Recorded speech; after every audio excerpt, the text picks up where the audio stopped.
Welcome to Phantom Whisper. Please subscribe. In the quiet town of Monroe, hidden among the thick woods and fog-laden marshes, a sinister legend cast a pall over the community.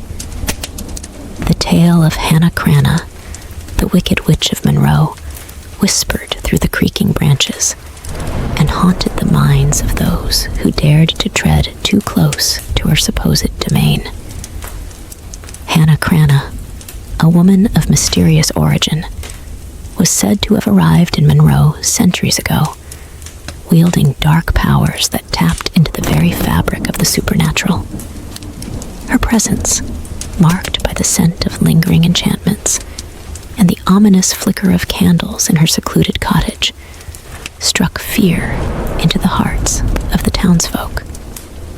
The legends spoke of a pact with malevolent forces, granting her immortality in exchange for a curse that would forever shadow Monroe.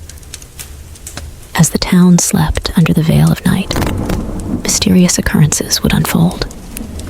Cries in the wind, flickering lights in the marshes, and the distant sound of a spectral broom sweeping through the night became the telltale signs of Hannah Cranna's nocturnal activities.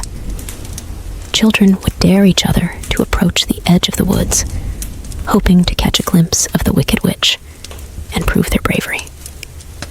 The story takes an unsettling turn when a group of teenagers, lured by the thrill of the supernatural and a desire to uncover the truth behind the legend, decided to embark on a midnight expedition into the heart of the marshes. Among them was Alex, an adventurous soul with a penchant for the occult, and Jenna, a skeptical yet curious girl who couldn't resist the allure of forbidden mysteries. As the teenagers navigated through the dense fog, the air became thick with an eerie tension.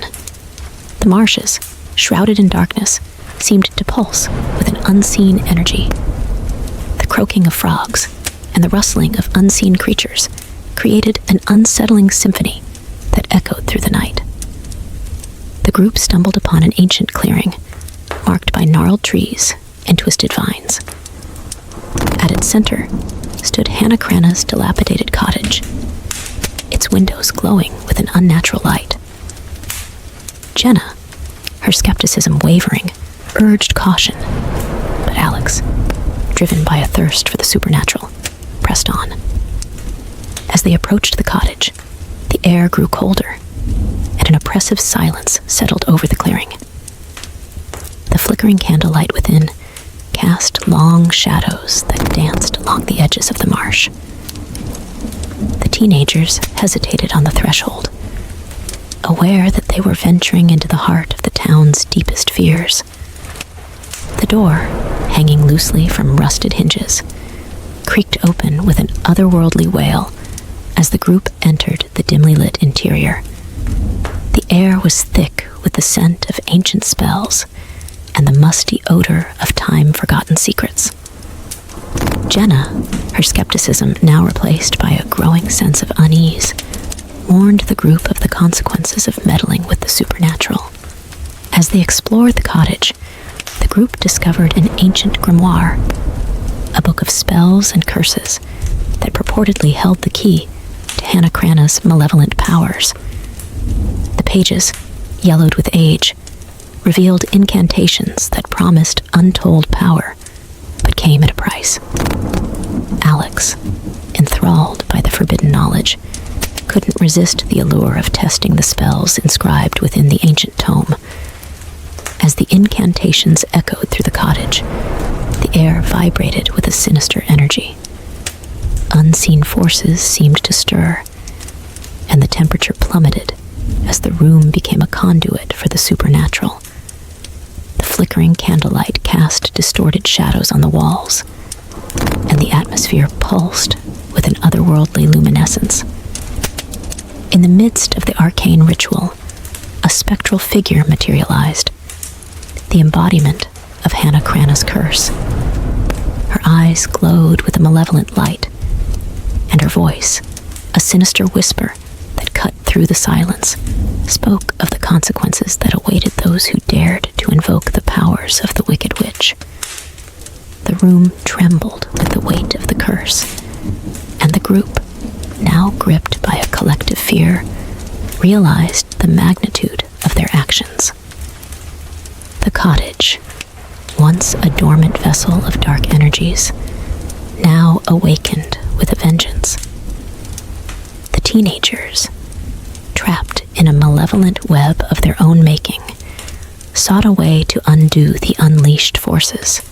As Hannah Cranna's curse took hold, the marshes outside the cottage transformed into a nightmarish realm.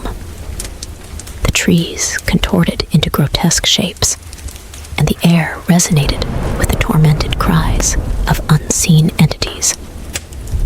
The once familiar landscape of Monroe now bore the scars of a supernatural upheaval. The group, desperate to break the curse, consulted the ancient grimoire for a solution.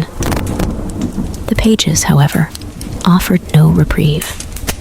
Jenna, her skepticism now replaced by a resolute determination, suggested seeking out the town's oldest resident, an elderly woman rumored to hold knowledge of Monroe's dark past. Guided by the flickering candlelight, the group ventured into the haunted marshes, each step accompanied by the unsettling chorus of unseen entities. The air became charged with an otherworldly energy as they approached the elderly woman's secluded abode, a ramshackle cottage at the edge of the town. The woman, a keeper of Monroe's forgotten tales, revealed the truth behind Hannah Cranna's curse. Centuries ago, the town had made a pact with dark forces, seeking prosperity in exchange for an innocent soul every generation. Hannah Cranna, once a victim of this pact, had turned the curse upon the town itself, ensuring its perpetual suffering.